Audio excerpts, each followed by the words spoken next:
महाराष्ट्र राज्य माध्यमिक आणि उच्च माध्यमिक शिक्षण मंडळाच्या वतीनं 10वीच्या परीक्षेला शुक्रवारपासून प्रारंभ झालाय। मराठी विषयाच्या पेपरनं परीक्षेची सुरुवात झाली असून विद्यार्थ्यांनी आणि पालकांनी परीक्षा केंद्राबाहेर गर्दी केली होती।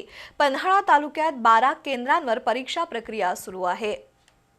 विद्यार्थ्यांच्या शैक्षणिक जीवनाला दिशा देणाऱ्या 10वीच्या परीक्षेला शुक्रवारपासून सुरुवात झाली।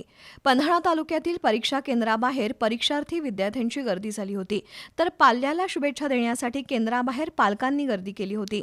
पन्हाळा तालुक्यातील कोतोली, कळे, बाजार भोगाव, पडळ, वाघवे, पन्हाळा, वारणानगर, देवाळे, सातवे, कोडोली अशा विविध 12 केंद्रांवर 10वी शालांत परीक्षेला सुरुवात झाली आहे।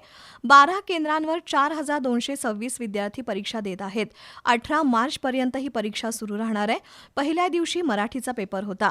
परीक्षा केंद्राबाहेर अर्धा तास अगोदर केंद्र चालकांनी विद्यार्थ्यांना सूचना देऊन तपासणी करून परीक्षा केंद्रात प्रवेश दिला। दरम्यान कॉपीमुक्त परीक्षेसाठी तहसीलदारांमार्फत आणि जिल्हा स्तरावरून काही भरारी पथकं आणि त्यासोबत बैठक पथक सुद्धा केंद्रावर राहणार आहे। दक्षता समितीच्या अध्यक्षा तहसीलदार माधवी शिंदे, शिवाजी माणकर यांची परीक्षा केंद्रांवर करडी नजर आहे।